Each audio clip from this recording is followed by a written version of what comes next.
really excited to bring to you the first video of many that will make up a playlist that's all about AWS Lambda. So you may be wondering, what's this playlist, who's this playlist designed for? That would be for those who are new to AWS Lambda, or, you'd simply like a refresher on Lambda, or even those who are new to AWS. Believe it or not, that's because AWS Lambda is one of the most popular services out there.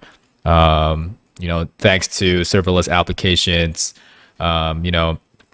becoming more and more popular recently, due to a couple of reasons that will be explained in a bit.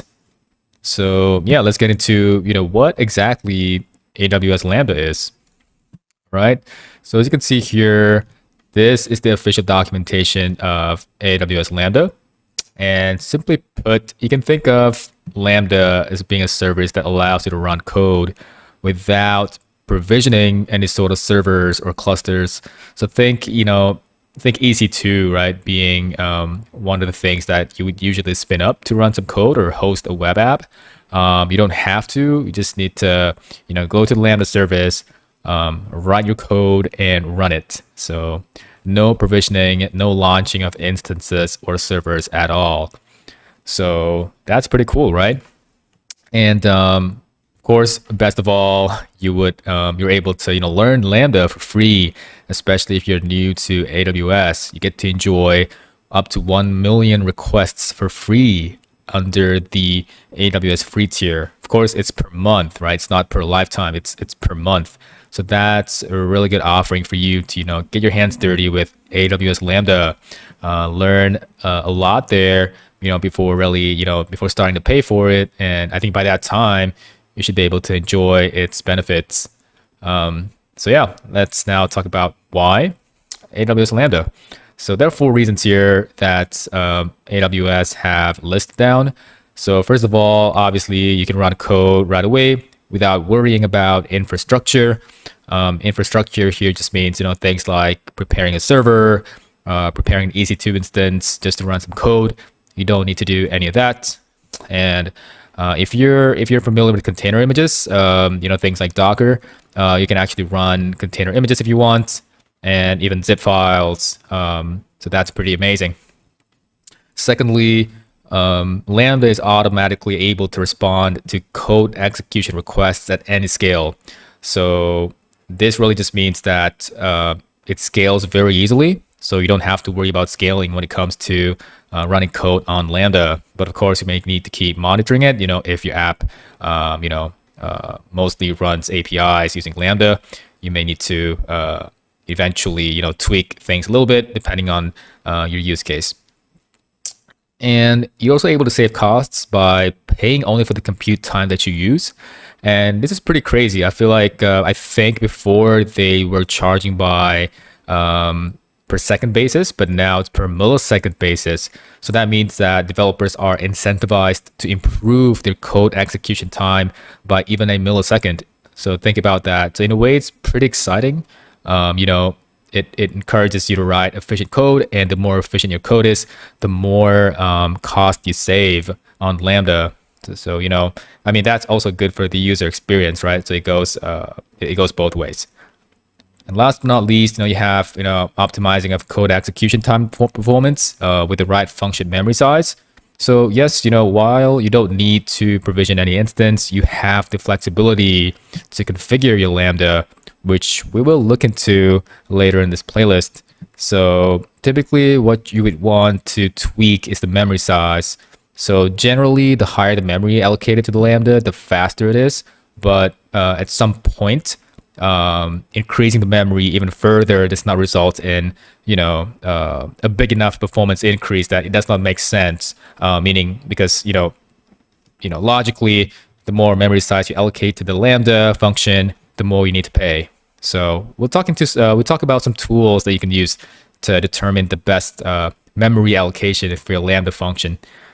So yeah, I think the rest of it is really just examples of use cases. Again, this we'll look into a bit later on, but I think really the most important takeaway from this video is that what Lambda is and why one would use Lambda. So that's really it for this video. So this video is really all about navigation. So it is basically going to tell you how to get to AWS Lambda. So there are actually 3 ways to do it, interestingly. So if you go to your console home, this is what you should expect, this kind of design and look. Of course, depending on, when this video is made, they may change the design, but this, I believe, is the default layout of the homepage. So the first, most commonly, I would say, used navigation would be the search bar, right? So if you've never used Lambda before, chances are you just want to go to the search bar up here and type Lambda. And boom, right? So you would have Lambda as the first result. So I like to open it and, open this link in a new tab. So you can do that too. So I'll just do that and see if it works. And yes, there we go, right? So we can see here that I have a couple of, quite a lot actually, quite a lot of functions already created. So yeah, so that's one way, right? The first way is to use the search bar. The second way is to actually bookmark it, right? So in AWS, they show it as a star. Well, I mean, Google Chrome also shows it as a star. So, you can say you star it or you bookmark it, whichever is fine. So I'm just going to bookmark this and watch what happens. So observe my screen as I bookmark it. Okay, see what changed? So if you didn't realize, a Lambda symbol popped up here. So I'm just going to click on the star button again and see it disappear and appear again. So look at that. So this is very convenient, right? So the next time, you come to your console homepage, you can just see, hey, right, this is my favorite service. I've bookmarked it. And it's as easy as just clicking on, Lambda here. And you should go to the same page. There we go. Okay, so that's the second option. And of course, the third option, I believe, is should be obvious at this point. You see that you have a recently visited tab here, and it shows that Lambda was the most recently visited service, and that makes sense because I just went there. So yep. So I would so next time I log on here, I can either search, click on the bookmarked page here, the Lambda bookmarked service, which is Lambda, or click on Lambda under recently visited. And what's interesting is I'm going to add something interesting here. You can actually add widgets if you want. So, there's some widgets that you can, add if you want to. In this case, it seems like I only have one widget left, which is favorite. But, that's pretty interesting because that's pretty much just your bookmarks. And I think I can move around, I can move these around. So, feel free to, customize your widgets on your homepage. But otherwise, I'm pretty happy with the default layout. So it's really up to you. So this video is going to be all about an overview to the Lambda console. So let's first go to the Lambda console. Right, again, again, with whichever method you prefer. I like to just do this. And yes, I would land on the functions section, but you may actually land on the dashboard section if it's your first time using Lambda. So I'll just do that. So let's talk about the dashboard section for this video. All right. So first of all, as the name suggests, right, it should give you an overview, right? It should give you some charts, some metrics, some numbers that gives you a good overview or a good idea of, what resources you have under Lambda. So in this case, I'm currently in Singapore region. So we have, or Asia Pacific 1, right? AP Southeast 1 region. And it says, hey, right, I have 10 Lambda functions. Or in other words, you can think of it as 10 separate scripts. And I have a total of 5.7 megabytes of code stored currently. And that's, barely, right, 1% of 75 gigs. So, it shows 0% here. So really, I have a lot more storage to take advantage of. So remember that, if you're using Lambda for your personal, use, or even for a startup, you should really be fine with 75 gigs of storage. And of course, I think if you do need more, I believe you can create a support ticket to have it increased. And we do have interesting metrics: full account concurrency and unreserved account concurrency. We'll not get into these right now, but know that they're related to the scaling power of Lambda. Now let's talk about the account level metrics. All right, so basically these are metrics that occur at the account level, okay, not region level. So as you can see here that the charts below show metrics across all Lambda functions in this AWS region. So it does say that, it's really all the Lambda functions. Actually, I could be wrong. I think it's specific to the Singapore region.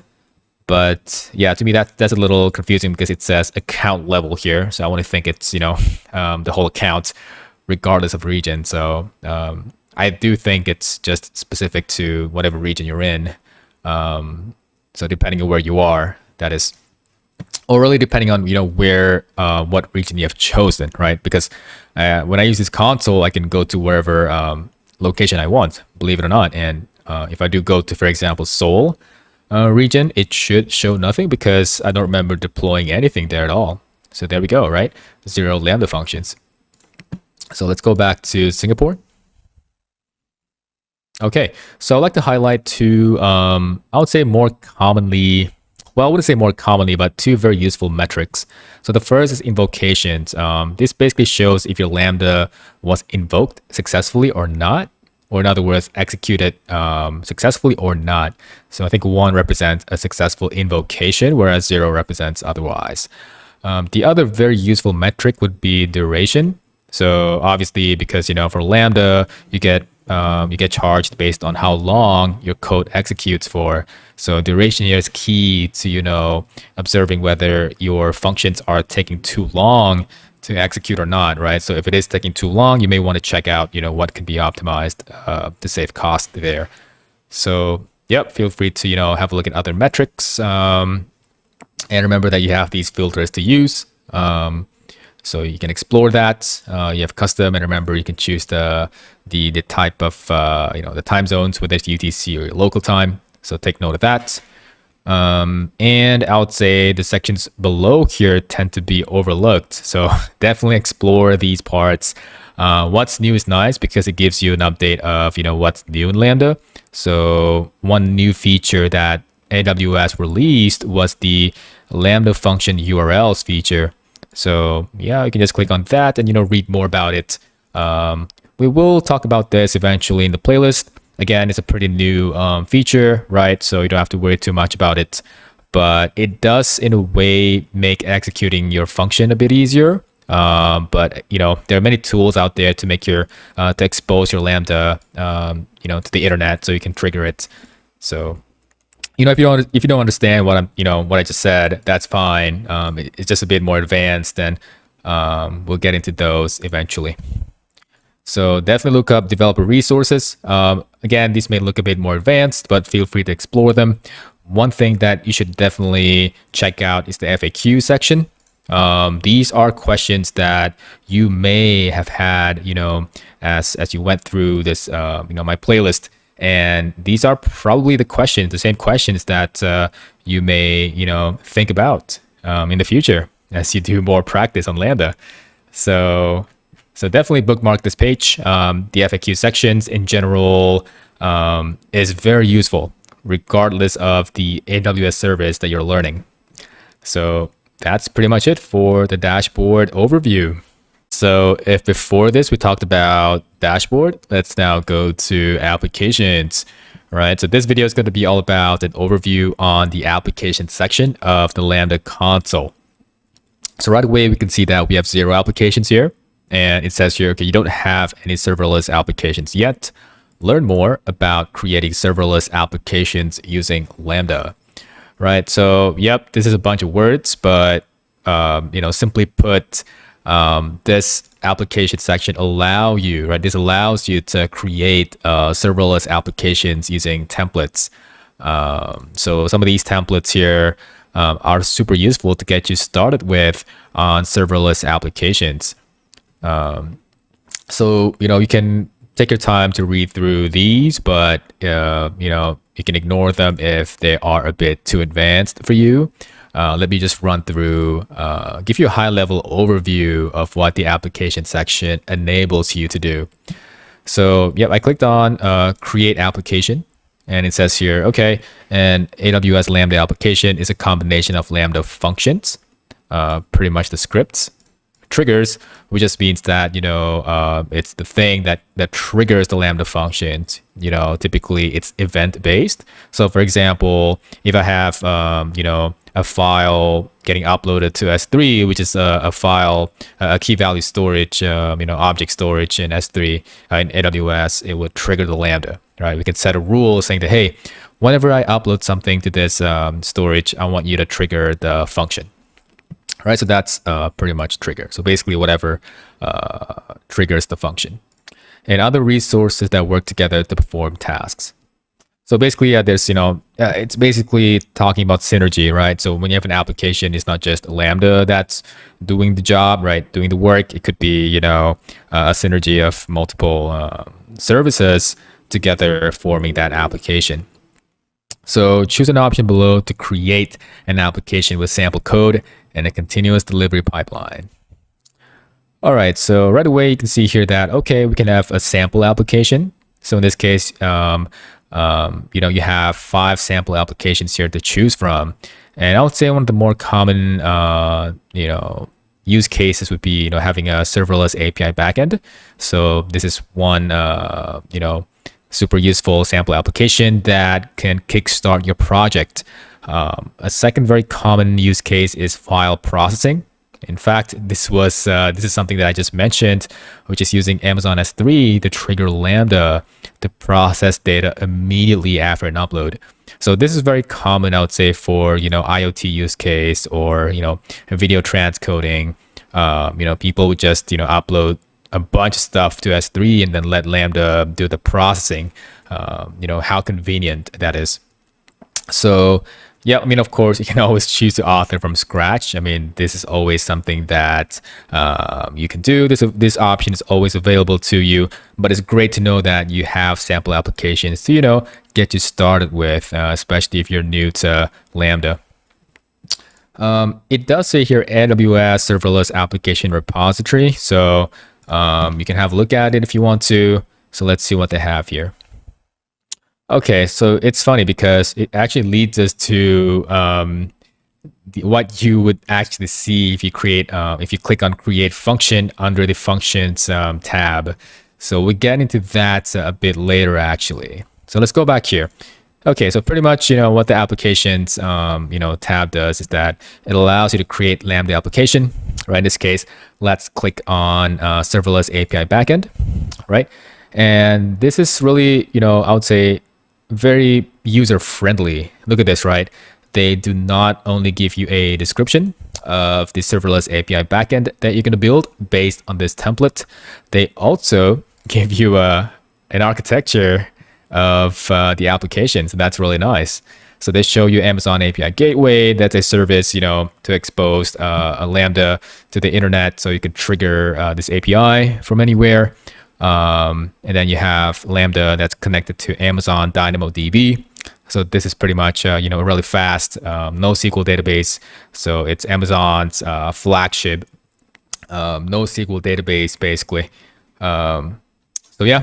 So it does seem like you are incorporating 3 services in this sample app. And services used, right? In fact, more than that, you're actually going to make use of a code pipeline, code commit, code build, and even CloudFormation. So these are basically services related to, code versioning and CI/CD, which just stands for continuous integration and continuous deployment. So, and you can see here that this is the development workflow that you will be doing, that you'll be involved in. You just need to choose sample application, create, clone the application repo. So when it's repo, it basically just means whatever code that's in that repo. And last but not least, develop. Right, so I will not get into this. I will not click next, but this is just basically, you know, an overview of what applications is all about and how you can use this to, you know, get started with a sample application, specifically a sample serverless application involving not just Lambda, but other services within AWS. So great learning opportunity here, I would say. Back with another video on AWS Lambda. So if in the previous video we were looking at applications, this video we'll be looking at functions. So this really, I would say, is the door to your bread and butter of the Lambda service.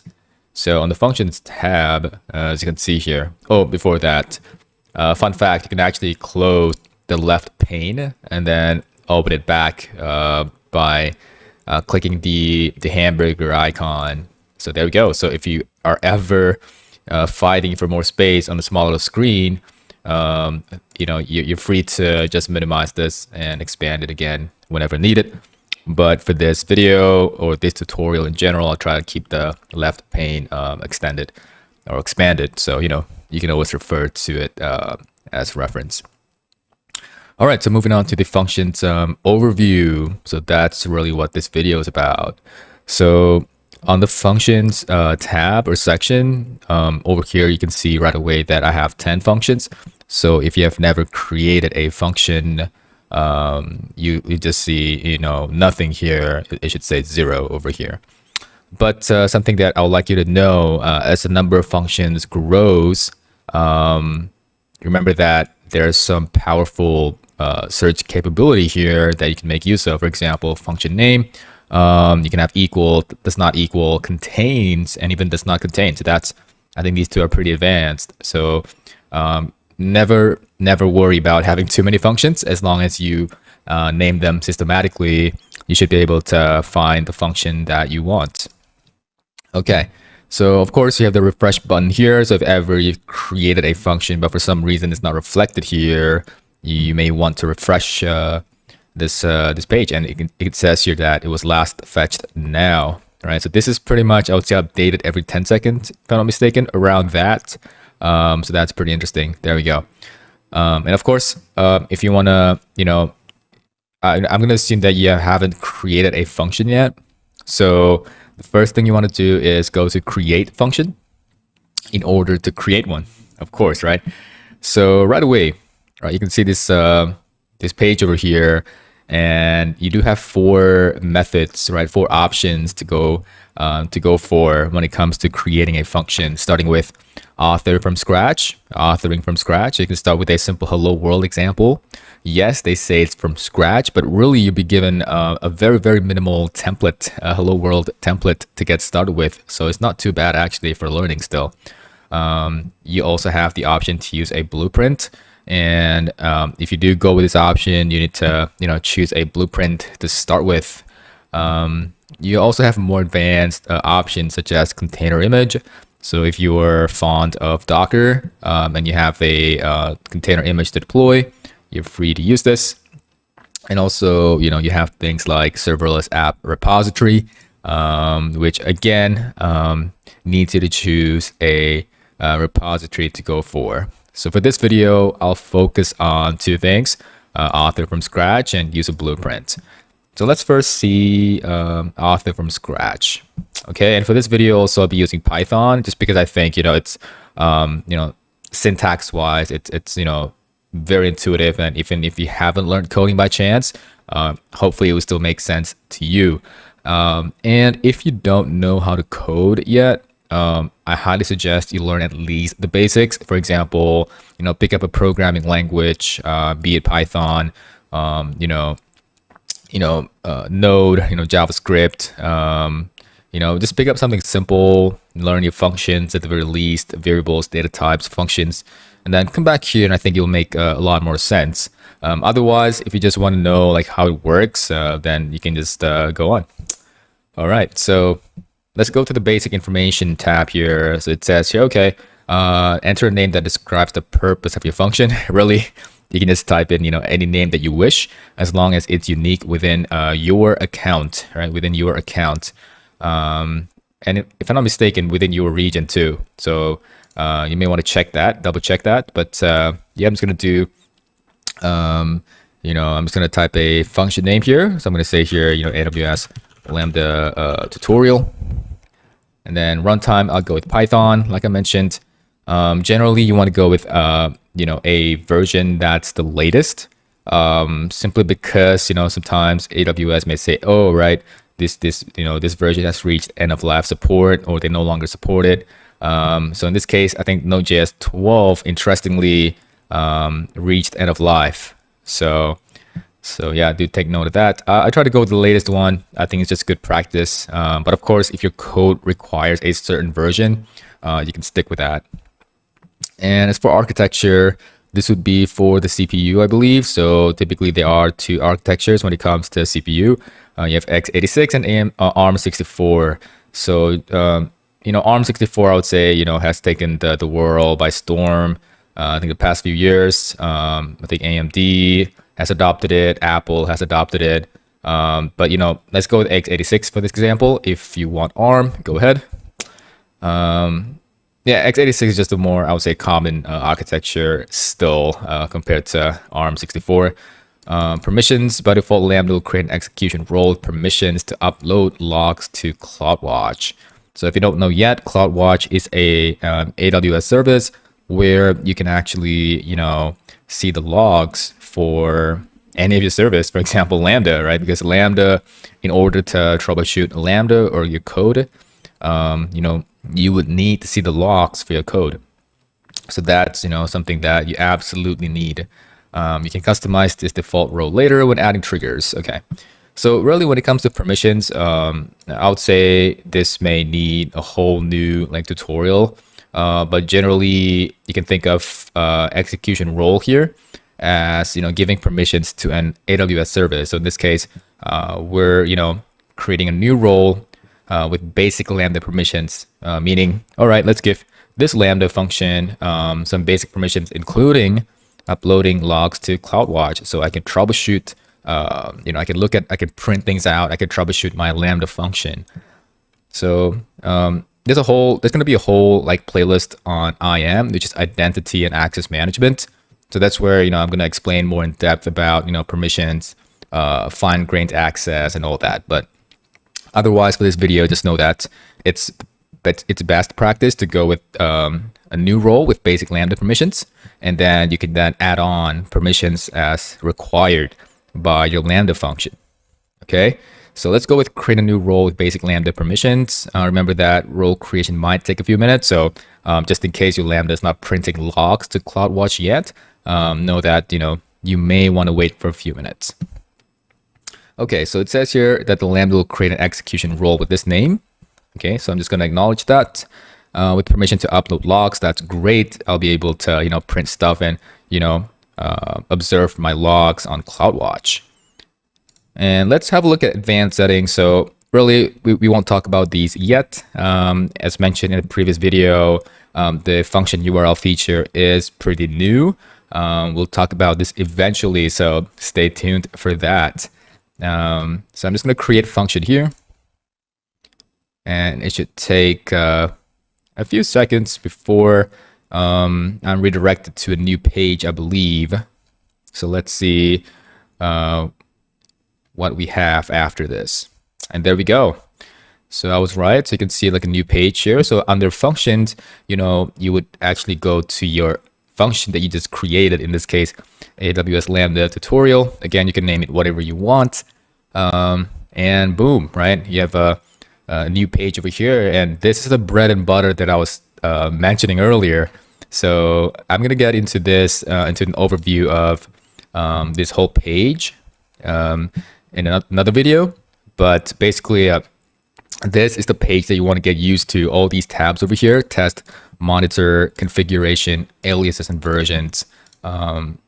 This is crucial, to really, getting good at AWS Lambda and, taking full advantage of it. So, yep, I think that's pretty much it for author from scratch.